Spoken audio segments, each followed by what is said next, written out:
Lord na si Ma'am Norma. Eh, sino po ang panganay sa magkakapatid?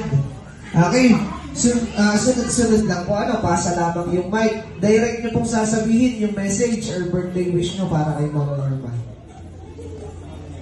Happy birthday, Nay. Sana lang malaman ka namin.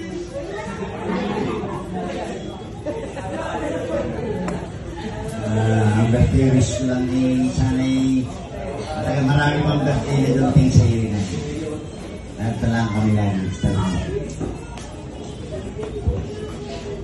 Nay, happy birthday.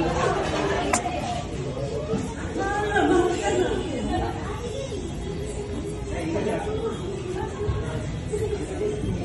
Happy birthday, Nay. Lagi mong tatandaan. Nandito lang kami palagi sa tabi mo.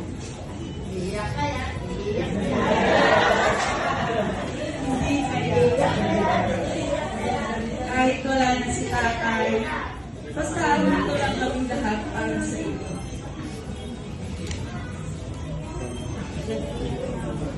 Ayun, una sa lahat, happy birthday.